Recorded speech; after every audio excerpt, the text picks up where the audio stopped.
डॉक्टरों को उस जमात में डाल रहे हैं। सर मेरी बात सुनिए ना सर, 10% डॉक्टर को छोड़ दूं तो 90% डॉक्टर दलाल से ऊपर है। ये क्या कह रहे हैं सर आप? मेरी बात सुनिए ना, मैं आ रहा हूँ ना, मैं आ रहा हूँ। मैं आप एक बात मुझे बताओ, मैं आपसे पूछता हूँ, मरे हुए लाश से पैसा वसूलना दलाली नहीं है? अल्ट्रासाउंड, सीटी स्कैन, एमआरआई से 10 गुना पैसा लेना दलाली नहीं है? तो वो 10% कर रहे हैं, 90% डॉक्टर के आप कह रहे हैं 90% कर रहे हैं। कहाँ पे? पूरे आपके राज्य में या पूरे देश में? पूरे कंट्री में सर। डेली सदन में मैं रहता हूं, ये जितने बड़े हॉस्पिटल हैं अरबों खरबों के, दुनिया में सबसे ज्यादा सब वसूली कर रहे हैं। टोटल। नमस्कार, मैं समरभूमि से रोहित शर्मा। ये जो सामने आप देख रहे हैं अट्टालिकाएं, ये हॉस्पिटल्स के हैं। ये वो हॉस्पिटल हैं जिसे सरकार के द्वारा बनाया गया है। पटना में 4 बड़े हॉस्पिटल्स खोले गए हैं जहां पर कि मरीजों के इलाज की सुविधाएं दी गई है, ऐसा दावा सरकार करती है। इन 4 मेडिकल कॉलेज में, जिसमें से नालंदा मेडिकल कॉलेज है, एनएमसीएच, पीएमसीएच, आईजीआईएमएस और एम्स, इन 4 मेडिकल कॉलेज में कम से कम हर दिन हजारों की तादाद में मरीज आते हैं और पूरे बिहार से यहाँ पहुँचते हैं एक सस्ती सुलभ चिकित्सा की आशा लेकर। लेकिन जब वो यहाँ पहुँचते हैं तो उन्हें मिलती है बदहाली, उन्हें मिलता है अनाप शनाप परेशानियाँ, उन्हें मिलती है वहाँ पर तैनात गार्ड की लाठियाँ, और इन सब से बढ़कर उनको यहाँ पर किसी भी तरह की सुविधाएं यहाँ नहीं मिलती है, अगर पैरवी उच्च स्तर का ना हो। ये तमाम चीज़ जो आप देख पा रहे हैं, हजारों का उपकरण, लाखों के उपकरण, यहाँ पर जांच की भी कोई सुविधा नहीं मिलती है। ऐसे में इन तमाम मेडिकल कॉलेज की बदहाली के कारण बिहार में कुकुरमुत्ते की तरह गली गली, मोहल्ले मोहल्ले, छोटे छोटे क्लिनिक, निजी क्लिनिक खोल दिए गए हैं और इन क्लिनिकों पर सरकार के तरफ से कोई रूल रेगुलेशन लागू नहीं होता है। ये प्राइवेट क्लिनिक जो खड़े किए गए हैं निजी लोगों के द्वारा, वे इसमें बड़े बड़े रसूखदार मंत्री, नेता, विधायक, बड़े बड़े अफसरान और इसी तरीके के जो माफियाज हैं, उन्होंने मेडिकल कॉलेज खोले, अपने अपने निजी क्लिनिक खोले हैं, दुकान खोले हैं। इस दुकान में मरीजों का आर्थिक शोषण तो होता ही है, मानसिक प्रताड़ना, मौतें और पिटाई, फर्जी मुकदमे, ये तमाम चीज़ होते हैं। इन तमाम चीज़ों से त्रस्त बिहार की जनता लगातार सवाल उठा रही है और अपनी मांगों को आगे बढ़ा रही है। हाल ही में एक निजी क्लिनिक में जिस तरह से एक मरीज की हत्या होती है और जब उनके परिजनों की लाठी डंडों से पिटाई होती है, 50 बाउंसर रखे जाते हैं और उससे भी बढ़कर पुलिस की वह मौजूदगी होती है। सब उस पुलिस की मौजूदगी में मरीज के परिजनों के साथ किया जाता है। यहाँ के लोग सवाल उठा रहे हैं। नागरिक फोरम ने भी पिछले दिनों इस पर आंदोलन किया था, डीएम का घेराव किया था, लेकिन रिजल्ट क्या होगा ये हम सभी जानते हैं। जब तक जनता उठ खड़ी नहीं होगी, इसके खिलाफ मजबूती से सवाल नहीं उठाएगी, समस्याएं इसी तरह से बरकरार रहेगी। ये चीज़ आप देख पा रहे हैं, सरकारी संस्थानों की विफलता का स्मारक है यह। इन स्मारक में मौतें बढ़ती है और इसका फायदा निजी लोग उठाते हैं, निजी दुकानदार उठाते हैं, निजी क्लिनिक खोलकर उठाते हैं और मरीजों की जान और जमीन दोनों से खेलते हैं। यह जगह कम मिलती है, परिणामतः लोग भागते हैं निजी चिकित्सा प्रणाली की तरफ। निजी चिकित्सा प्रणाली में मौजूद डॉक्टर किस तरह से ट्रीटमेंट करते हैं, उसका एक उदाहरण हमने पिछले वीडियो में दिखाया था, जहां पटना के ज्योति पुंज हॉस्पिटल में किस तरीके से एक महिला मरीज जो काजल मिलन थी, उसकी हत्या कर दी गई और तड़प तड़प के वो मर गई। इसके बाद जब परिजन को भी बुरी तरह से पीटा गया, एक का पैर तोड़ दिया गया, किन्हीं के टाँके लगे और अंततः स्थिति ये हुई कि उन पर ही फर्जी एफआईआर SC/ST एक्ट के तहत कर दिया गया। ये निजी चिकित्सा प्रणाली का एक सबसे बेहतरीन, बदतरीन और विभत्स नमूना जो है ये ज्योतिपुंज हॉस्पिटल में लोगों ने देखा। इसके खिलाफ लोगों ने प्रतिरोध किया और क्या आगे स्थिति है उस पर भी बातें चल रही है।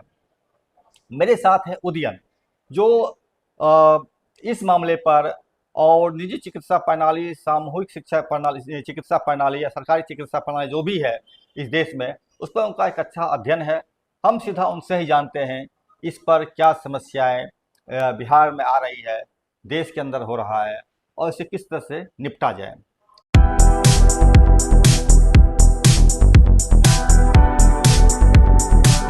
उदयन जी, बहुत बहुत स्वागत समरभूमि में है आपका। जी धन्यवाद। थोड़ा सा परिचय दे देंगे अपने दर्शकों को ताकि उनको सनद रहे। मेरा नाम उदयन राय है और मैं जन आंदोलनों के राष्ट्रीय समन्वय का बिहार कोऑर्डिनेटर हूँ, बिहार समन्वय। उदयन जी, आप कई बार चीज़ों को स्पष्ट किए हैं और बताए हैं कि निजी चिकित्सा प्रणाली में क्या समस्याएं हैं, तो क्या खामियां आप निजी चिकित्सा प्रणाली में देख पा रहे हैं? इसमें देखिए, बिहार के लिए, बिहार जैसे राज्य के लिए, आपने इंट्रोडक्शन में ही कहा कि यहाँ बहुत सारे इलिटरेट लोग हैं, बहुत सारे इलिटरेट हैं, बहुत गरीब लोग हैं। बिहार देश के सबसे गरीब राज्यों में बहुत बड़ी आबादी है जिसके पास संसाधनों की बिल्कुल कमी है। सरकारी आंकड़े बताते हैं कि 2 करोड़ लोग 6,000 रुपये महीने पे जीवन काटते हैं। तो ऐसे बदहाल राज्य में अगर आप हेल्थ जैसे सेक्टर को निजी के हाथ सौंप देंगे तो लोगों का कत्लेआम होगा। क्योंकि आप निजी कोई भी क्षेत्र हो, हर आदमी, हर व्यक्ति का मकसद एक ही होता है, मुनाफा कमाना, कम से कम समय में अमीर हो जाना। बिहार में सीधा सीधा बात है, सबसे ज़्यादा अमीर यहाँ कौन है? डॉक्टर हैं, प्राइवेट नर्सिंग होम है। छोटे छोटे शहरों में बड़े बड़े नर्सिंग होम खुल गए, बड़े प्राइवेट हॉस्पिटल खुल गए। इस साफ बता रहा है कि जनता के खून को बेच करके, जनता के खून को लूट करके ये लोग बड़े बन रहे हैं। इस पर सरकारी अंकुश लगाना बहुत जरूरी है। कानून स्पेशल बनना है कि जहाँ भी गरीबी हो वहाँ पर हर स्वास्थ्य सेवा जो है उस पर अंकुश लगाना है, कंट्रोल लगाना है। एक नामी ग्रामीण MP हैं पप्पू यादव जी, उन्होंने कहा था कि अपने जिला, अपने क्षेत्र में उन्होंने फिक्स कर दिया है कि इससे ज़्यादा कोई फीस नहीं ले सकता है। अब पटना में देखिए, बेहिसाब है, कोई 800 ले रहा है, कोई 1200 ले रहा है, कोई 1500 ले रहा है पर विजिट। आप चले जाइए प्राइवेट नर्सिंग होम में, एक बार डॉक्टर विजिट करता है तो सीधे 1,000 रुपये ले लेता है। अगर वो हफ्ता में 3 दिन विजिट किया तो 3,000 रुपया बन गया। अगर कोई मरीज एक महीना ही रहा तो एक डॉक्टर का खाली विजिट का 12,000 रुपया हो रहा है। पर उसके अलावा हर छोटे मोटे जांच के लिए, जितनी बार छोटी मोटी जांच होगी उससे शरीर से खून भी लिया जाएगा, उससे एक बिल बनाया जाएगा। तो इसमें तो हर आदमी, आप अनुभव कर लीजिएगा, जाकर के बात करने से आपको पता चलेगा कि कितना लोग आतंकित है। कोई भी आदमी जो आर्थिक रूप से कमजोर है वो डरता है निजी चिकित्सा। लेकिन सरकारी व्यवस्था इतनी बदहाल कर दी गई है कि एम्स में क्या हो रहा है देखिए। एम्स में एक छोटा सा मामला हुआ, कुछ लोगों को बहुत बड़ा मामला लगता है क्योंकि एक दबंग MLA का वहाँ एंट्री होती है और फिर लोग 3 दिन से हड़ताल पर बैठे हैं। सबसे ज़्यादा मरीज इस जिला में कहीं से आते हैं तो एम्स में आते हैं, जहाँ बनाया गया है। आसपास के कई क्षेत्रों से वहाँ हजारों लोग रोज आते हैं। आज देखिए उसको भी भट्टा बैठा के रख दिए, एक बहाना बना करके। अच्छा उदयन जी, बताइए हमको, दुनिया के जिन किसी देशों में जिसको हम विकसित बोलते हैं या बेहतर बोलते हैं, विकास, वहाँ पर भी चिकित्सा और शिक्षा दोनों को मुफ्त किया जाता है, मुफ्त कर दिया गया है। भारत में ऐसा क्या हुआ कि सरकारी व्यवस्था को बदहाल करके निजी चिकित्सा प्रणाली का एक वृक्ष खड़ा किया गया है? बिल्कुल, इस देश में सही मायने में लोकतंत्र जो था जमीन तक कभी नहीं पहुंचा। हम चुनाव करा लेते हैं लोकतांत्रिक तरीके से, लेकिन जो लोग संसद में या विधायक जो बने हैं वो उसके बाद अपने जनता से जुड़े नहीं रह जाते हैं, वो खुद लालची हो जाते हैं। आज देखिए कितने ऐसे विधायक हैं रूलिंग पार्टी के, उनका खुद का प्राइवेट नर्सिंग होम है, प्राइवेट स्कूल चलाते हैं। अजय आलोक जदयू के देखिए, उनका अपना अस्पताल चलता है, वो एक नामी ग्रामी डॉक्टर के बेटे भी हैं। ऐसे लोग राजनीति में आते हैं किस लिए? जनता की सेवा के लिए नहीं, अपना मुनाफा बढ़ाने के लिए। संसद में जाके देखिए, एक से एक खाली करोड़पति आज के दौर में एक एमपी का चुनाव जीत सकता है। वो क्या अपना करोड़ों का दौलत जनता में लुटाता है? नहीं, हर एमपी को देखिए करोड़ों रुपया फंड मिलता है, ऊपर से उसको सैलरी मिलती है, हवाई जहाज का टिकट मिलता है। और कोई भी एमपी आप ऐसा नहीं सुने होंगे कि जो एमपी बन करके अपने स्तर पर रहा, वो 10 साल में बहुत आगे बढ़ गया, उसकी सहन संपत्ति बढ़ गई, उसके फ्लैट पूंजी सब बढ़ गए, वो जमीन का कारोबारी हो गया, वो उसने होटल खोल लिया, उसने बड़े बड़े रिजॉर्ट खोल लिए। ये क्या बता रहा है कि इस देश की राजनीति सड़ गई, तो ये जनता के लिए कुछ नहीं कर रहा है। लेकिन आप पश्चिमी यूरोप की बात करें या अमेरिका की बात करें, कनाडा की बात करें, ऑस्ट्रेलिया, इन सब देशों में जनता इतनी जागरूक है। आज भी उनके यहाँ जो नेता है हमारे यहाँ की तुलना में बहुत ज़्यादा ईमानदार है, जनता से जुड़ा हुआ है। चूँकि जनता जागरूक है, उसको अपनी जनता से डर भी लगता है। लेकिन यहाँ पर क्या है, तंत्र जो है वो तुरंत जनता पे हावी हो जाता है। वो समझता है कि कोर्ट मेरा है, पुलिस मेरा है, थाना मेरा है, हम लोग, जनता कुछ भी मेरे खिलाफ बोलेगी तो हम उसको दबा देंगे। तो यहाँ जागरूकता का बहुत बड़ा मसला है, जिस पर अभी ढंग से कोई पार्टी नहीं काम करती है। कुछ कम्युनिस्ट पार्टियां ही कर पाती हैं, बाकी नहीं करती। अच्छा उदयन जी, बताइए एक चीज़, आप एज्यूम कीजिए जैसे कि पटना में 3 बड़े मेडिकल कॉलेजेज हैं, मेडिकल इंस्टीट्यूट्स हैं, पीएमसीएच हो गए, आईजीआईएमएस हो है, गया, एम्स हो गया, एनएमसीएच हो गया, चार चार हो हो गए। तो और भी बढ़ रहा है, और हाँ, भी बढ़ और रहा भी बढ़ रहा है। लेकिन मैं एक सवाल रहेगा कि आप वहाँ पर जो स्टाफ की बहाली करते हैं इसमें, वो स्टाफ के मांगते हैं 8,000 रुपया है, जो स्वीपर के काम करते हैं, जो वहाँ पर ब्लड टेस्ट या टेक्नीशियन का काम करते हैं उनका 13,000 सैलरी है। आप अगर थोड़ा बड़े डॉक्टर की बात करें हम, अगर उसको कॉन्ट्रैक्ट पर बहाल किया जाता है और 25,000 सैलरी उसको मिलता है। तो ये जो डॉक्टर्स हैं जो कि सरकारी सेवा में आए हुए हैं कॉन्ट्रैक्ट के तहत, तो उनका तो मतलब 25,000 में क्या पूरेगा, या 13,000 में क्या एक आदमी जी सकता है, एक परिवार जी सकता है? तो करप्शन वो क्यों ना करे? क्या उसके लिए पास विकल्प बिल्कुल, बचता है? तो क्या इसका ये है हमने उपचार? यही बात कही कि ये नीतियों की जो कमी है, नीतियां गलत है। सरकारी नीति आज क्या है, जो हेल्थ और एजुकेशन में उसको जितना खर्च करना चाहिए बजट का जो हिस्सा, वो नहीं खर्च कर रही, वो कम से कम में काम चला रहे हैं। और किसके दबाव में कर रहे हैं? ये कॉर्पोरेट के लॉबी के दबाव में कर रहे हैं।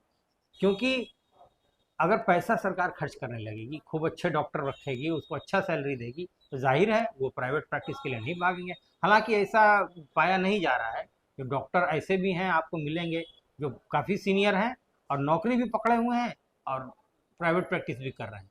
उनका मकसद क्या है कि अस्पताल से उनको मरीज मिलते हैं, अस्पताल से सरकारी इक्विपमेंट पर काम करके वो सीखते हैं, और फिर क्या होता है, जब उनको मरीज, उनका नाम अच्छा हो जाता है, तो प्राइवेट अस्पताल में अपना समय ज़्यादा दे देते हैं, नौकरी से रिजाइन कर देते हैं। कुछ तो कभी नहीं रिजाइन करते हैं, और क्योंकि उनका नाम बन गया है तो डॉक्टर, मरीज भी सोचता है कि अस्पताल क्यों जाएं, उनसे हम प्राइवेट इलाज करवाएं, और उसके बाद वो सारा इक्विपमेंट अपने घर में लगा लेते हैं। तो नीतियाँ बनानी होगी तो लंबी नीतियाँ बनानी होगी। इक्विपमेंट जो है, आप देखिए एम्स जो है, कितने साल हो गए, 10-12 साल हो गए एम्स को बने हुए, पटना में ज़्यादा साल हो गए। अभी भी आप जाके देखेंगे तो बहुत सा इक्विपमेंट जो है एम्स में नहीं आया है। एडवांस इक्विपमेंट डायग्नोस्टिक का जो आया भी है तो पड़े पड़े खराब हो जाता है, ये जान के खराब कर दिया जाता है, तो उसमें टेस्टिंग नहीं होती है। लेकिन एम्स के बाहर आपको कम से कम 50 प्राइवेट टेस्टिंग डायग्नोस्टिक सेंटर मिलेंगे जहां वैसा इक्विपमेंट लग गया है, और वहीं का डॉक्टर आपको बाहर भेजा के जाइए टेस्ट बाहर करा के लाइए। ये बहुत बड़ा रैकेट है। इस सरकार से बड़ा कोई नहीं है इस देश में, अंबानी भी नहीं है। सरकार का बजट बहुत बड़ा होता है, सरकार चाहे तो हर चीज़ में इन्वेस्ट करके और ईमानदारी से काम करा सकती है। एम्स में तो हर चीज़ आउटसोर्स कर दिया है। आप देखिएगा वहाँ जो लॉन्ड्री, कपड़ा जो धुलता है मरीज का, चादर और गद्दा ये सब जो है, उसके भी आउटसोर्स कर दिया है। वहाँ पे एक बहुत बड़ा सेंटर है, ड्राई क्लीनिंग करके नाम से, वो कपड़ा धोने का सेंटर, वो आउटसोर्स बाहर लोग चला रहे हैं, उसी का लाखों रुपए का ठेका जाता होगा। ये भ्रष्टाचार बहुत जड़ तक है।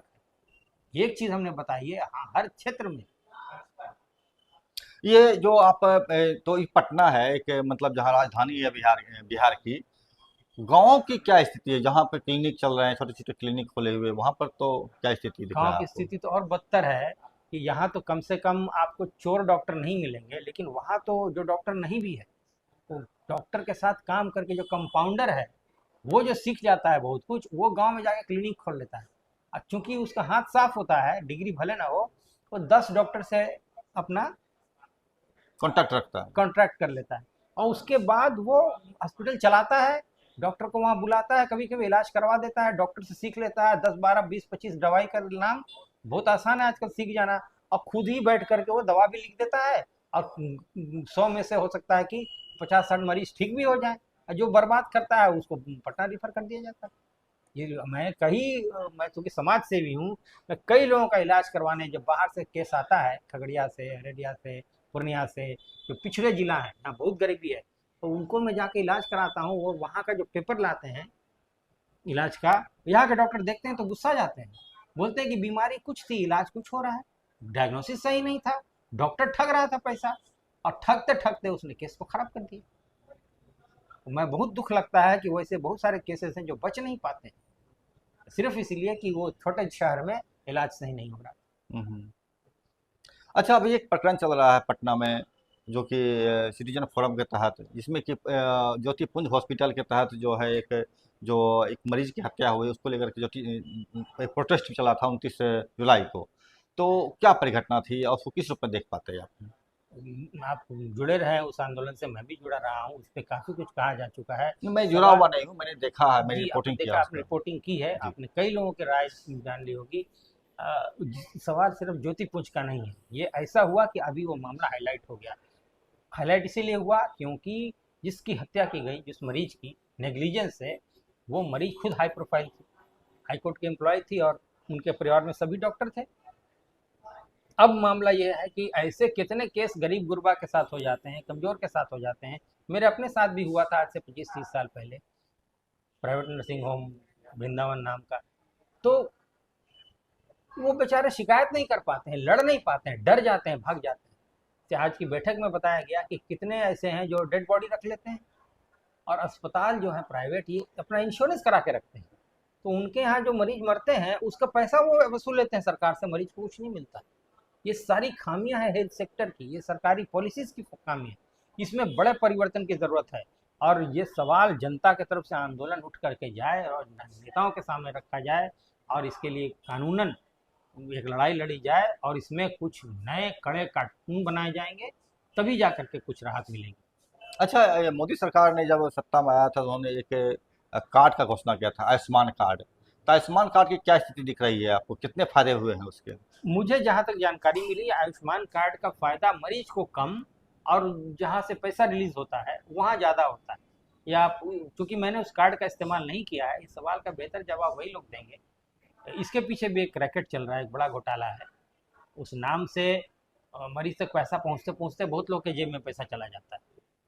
तो ये सारा एक नेटवर्क है। मोदी सरकार ने जितने भी काम किए हैं इस तरह के, उस सबके पीछे कहीं ना कहीं पूंजीवादी जो तबका है उसको फायदा पहुंचाने के लिए किया। अच्छा, एक चीज़ और जानना था मुझे, ये जो आप निजी क्लिनिक की बात कर रहे हैं, एक हाई प्रोफाइल फैमिली था जिसकी हत्या हुई थी, मामला प्रकाश में आया, ज्योतिपुंज हॉस्पिटल का। इसके पहले भी एक मसला आया था जिसमें कि आपको पारस हॉस्पिटल का था, जहाँ पर कि एक IAS अधिकारी थे, रिटायर कर चुके थे वो, उनका ट्रीटमेंट हो रहा था, और फिर उन्होंने जब वहाँ से भाग करके दूसरी जगह गए, और फिर उन्होंने लंबा सा फेसबुक पर पोस्ट लिखा था किस तरह से मेरी हत्या करने की कोशिश की जा रही थी। तो एक चीज़ ये कि इतने सारे मतलब हत्याएं खुलेआम निजी हॉस्पिटल्स कर रहे हैं, फिर भी उनके खिलाफ कार्रवाई क्यों नहीं हो पाती है? आपने IAS ऑफिसर की बात की, उसके पहले बहुत ही नामी गिरामी नेता हैं, मंत्री रह चुके हैं, श्याम रजक जी, उन्होंने खुद इस बात को लिखा, बयान दिया है कि पारस में मेरी हत्या की जाती करने की कोशिश की गई थी। तो आप सोच सकते हैं कि इतने बड़े बड़े लोग जब यहाँ पर असहाय हैं, तो आम आदमी क्या स्थिति होगी। ये बार बार कह रहा हूँ कि ये बहुत बड़ा माफिया है, बहुत ताकतवर लोग हैं। निजी अस्पताल चला लेना और अरबों अरबों का कारोबार करना। आप पटना के जो सबसे अमीर लोगों का लिस्ट बनाइए, जो मेहनत करके पैसा कमा के अमीर हुए, उसमें सारे डॉक्टर आपको दिखेंगे, और इसमें ज़्यादातर डॉक्टर, और दुनिया भर में ये ट्रेंड देखा गया कि सबसे कम समय में सबसे ज़्यादा पैसा कोई कमाता है प्रोफेशनल, तो वो डॉक्टर है, उसके बाद सब आते हैं। तो ये बता रहा है कि मेडिकल प्रोफेशन जो है वो कहीं ना कहीं जा करके लूट का अड्डा बन जाता है, जब तक कि उस पर अंकुश न लगाया जाए। कहने ये अंकुश कैसे लगेगा आप इस पर? आप बेहतर, जनता सरकार पे दबाव बनाए, सरकार खुद कुछ नहीं करेगी, क्योंकि सरकार में इनके लोग घुस गए। मैंने आपको बताया, एक नाम लिया जाए, ऐसे आदमी है जो मंत्री हैं, एमएलए हैं और उनका प्राइवेट हॉस्पिटल चलता है, और जदयू के बहुत बड़े स्पोक्स पर्सन हैं और प्रभावशाली आदमी। ऐसे लोगों से आप कैसे लड़ेंगे? जो और आप भाजपा की बात करिए, स्वास्थ्य मंत्री क्या है? भाजपा में तो ऐसे लोग भरे हुए हैं। भाजपा के एग्जीक्यूटिव में उसमें बड़े बड़े पद पर ऐसे लोग हैं जो नामी गिरामी डॉक्टर हैं या उनके इन्वेस्टमेंट है हेल्थ सेक्टर में। इस गहराई पे जाइएगा तो स्टॉकिस्ट देखिए, दवा का, मेडिकल इक्विपमेंट का, इन सब का व्यापारी कौन है? और ये लोग किसको चंदा देते हैं? ये किस पार्टी के सपोर्टर हैं? ज़्यादातर आपको बीजेपी के लोग मिलेंगे, और थोड़ा बहुत ये दूसरे पार्टी को भी दे के रखते हैं कि भाई बहुत ज़्यादा मेरे खिलाफ कोई नहीं बोले। तो कैसे लड़ेंगे? तो जनता जागरूक होगी, जनता बहिष्कार करेगी, जनता सड़कों पर आएगी, जनता अपनी मांग को जोश खरोश से रखेगी, और जनता के बीच में ऐसा फैला दिया जाए कि वो अपना ही भला सोचे, वो अपने भलाई के लिए खुद लड़े और दवा पे डिपेंडेंट ना हो, तब एक लड़े। क्योंकि मेडिकल सेक्टर ऐसा है कि लोग कहते डॉक्टर को भगवान मानते हैं, फिर वहाँ जाके लूटते हैं, उसके हाथों मर जाते हैं। जी, तो ये आपने सुना उदयन का रिपोर्ट था।